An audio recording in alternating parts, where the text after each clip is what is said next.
Chieftain of the All Progressives Congress, APC in Lagos State, Joe Igbokwe, has said the President Bola Tinubu is destined to remain in power until 2031. Igbokwe said this in a Facebook post on Tuesday. Tinubu emerged president for a 4-year term under the APC platform in 2023, beating Alhaji Atiku Abubakar of the People's Democratic Party (PDP) and Peter Obi of the Labour Party, among others. The president is expected to seek re-election in 2027 for a final 4-year term, terminating in 2031. Igbokwe urged other presidential candidates planning to win the presidency in 2027 to perish the thought. He said if any presidential candidate is dreaming of winning presidential elections in 2027, he would advise the candidate to perish the thought till 2031. Well, but if you can hear me, I'd like to get your thought on this one by Igbokwe, saying that anybody who plans, who is planning for presidency come 2027 should just perish the thought and wait till 2031. What would you make of that? All right. You see, this is very, very, for me, it's very funny to begin this conversation at the first instance, because we have a system where the government in power came into power at through the last election in 2023. They just celebrated 1 year in office last year. Are you with me? Yes, I'm hearing.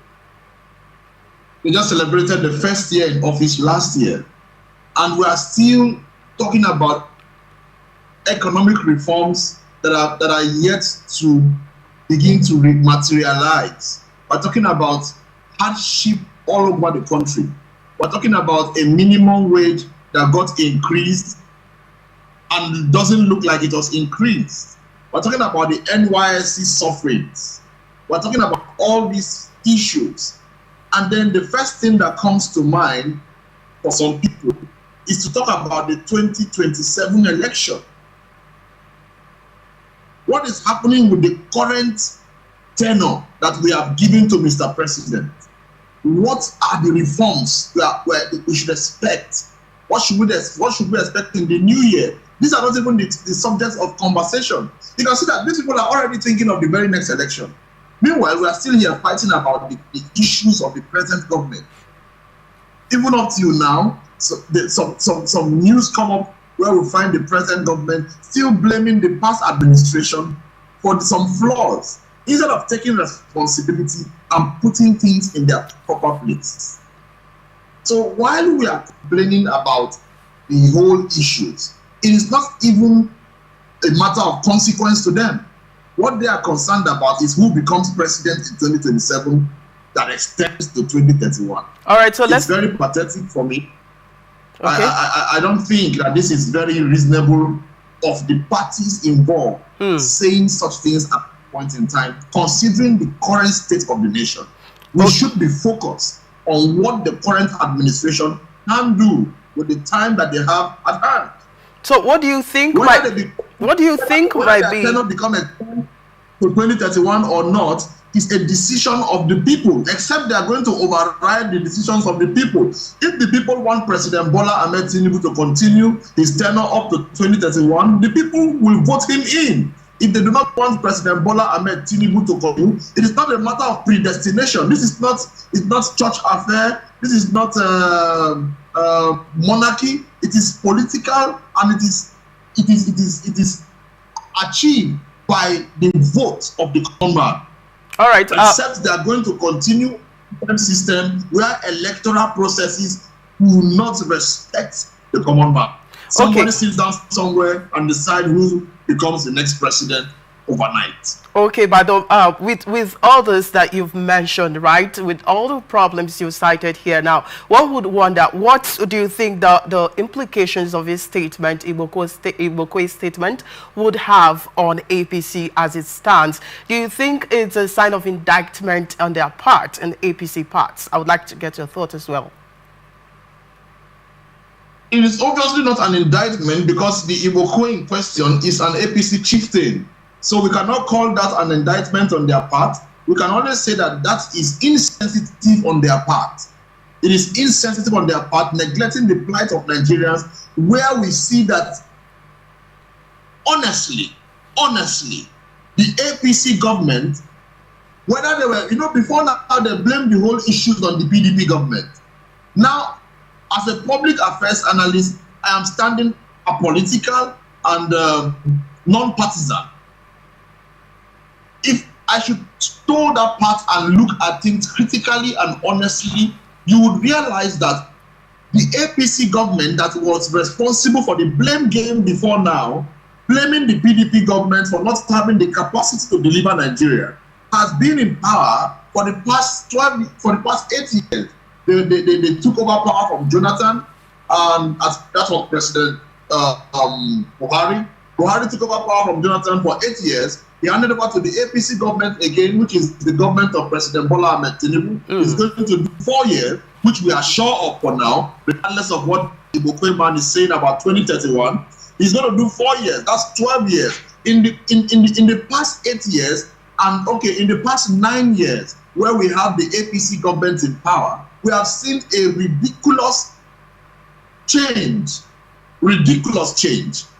from a country that was prospective, looking positive, is now looking like a country that has no hope of future. Because you look at the common man. The common man could afford a bag of rice before, but the bag of rice now is 110 to 120,000 naira. A common man who earns 77,000 naira as minimum wage or 70,000 naira, how is he expected to afford a bag of rice to take back home? So you see, the APC government that should be lamenting and looking for solutions to the Nigerian problems that though may have been existent, but they have deepened, rather are interested in discussing 2031 elections. All right. For me, this is an insensitive statement. The Mr. Igbokwe who has said this, though may be making his point in his own quarter, I do not know the means by which President Bola Tinubu will be achieving an extension in his presidency from 2027 to 2031 without the vote of the common man. I don't know if it's going to be decided by the Christian Igbokwe who is there. I don't know if Mr. Igbokwe is going to decide the next president of Nigeria from his own office. But if the next president of Nigeria will be decided from the vote of the common man, then obviously we should wait for the vote of the common man to come in 2027. Until then, every statement around the 2027 election that is about 2 years from now is insensitive. We should be talking about the issues that have made the center stage. Issues of poverty, issues of economic challenges, fiscal policies, issues on the table. We should trash them rather than running around for 2027 elections already. All right. You've rightly mentioned, you talked about the policies as regards to the APC rulership for over 9 years, just like you rightly mentioned. But then I also like to ask you, how do you think this Igbokwe statement, what effect do you think would have on public perception as regards to Tinubu's administration? Like I earlier told you, the Igbokwe statement is sensitive, and I maintain my ground on that. It is insensitive. For me, that statement is very insensitive and inconsiderate to the plight of the Nigerian people. How it's going to touch down on Nigerians, I will not be able to tell you, because Nigerians are one funny set of people. There is something funny about Nigeria. These people cry, and carrot approach really works in Nigeria. These people cry for bad governance. When they have a chance to change the government, they get carried away by few pennies. They get 5,000 naira, 4,000 naira, they sell their votes. So the Nigerian populace, they have the role to play in 2027. How they feel about it would be what I would want to abstain myself from thinking on. Because for me, the only place I pitch my tent is to say the statement is insensitive and inconsiderate to the plight of the Nigerian people. But the Nigerian people, not one set of people you want to speak to them about. All right, so I would also want to ask you, what do you think could be the key policy areas that the president could actually touch on? Because you've rightly mentioned poverty, high inflation of goods and services and all of them, and the hiking fuel pump prices and all of that. I would like to know, which area do you think that the president would need to touch more? The president has a lot of work to do, obviously, and that's why he has ministers in his cabinet to help him. All right. All we see are new psychophancies around town, people just going up and down, taking pictures and having a few time on the media headlines, which I consider insignificant. Because the truth be told, we have a Nigerian that is ailing state. Let me not say a failing state. An ailing state, a state that is quite sick. Judiciary is crumbling. Education is dead. The young man on the street no longer believes in education. I'm in the educational sector. Go and take your statistics. Go down to the field. The common man on the field is going to tell you that who school hell. We are losing faith in our educational system. You turn out tons and tons of graduates every year from different universities across the nation. They do not have a place to work. They are suffering. They don't have a place to be engaged. After their NYSC, they come back home, no work. We have government officials making funny statements, telling people that Nigerian youths are lazy, are this, are that. All of these are aftermaths of the APC government. All right. Because in the APC government, the first time we heard that the Nigerian youths who are so resilient are lazy. And then this is all we get. But at the end of the day, they forget that there are so many things to be done. The increase in fuel price, look at the pump price and all of that. The former president Olusegun Obasanjo, who I don't identify with in any way, he came up on air to say that the refineries are not working.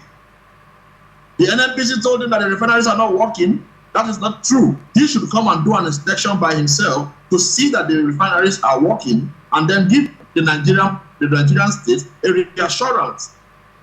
These issues have been raised. Are they true? Are they not true?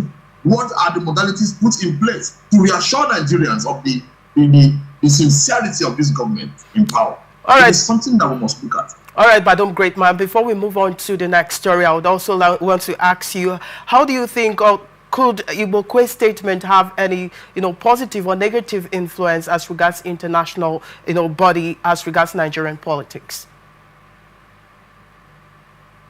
I would always maintain my ground that when you look at Nigeria, it is appalling, but you have to note the fact that we have quite a bad public image.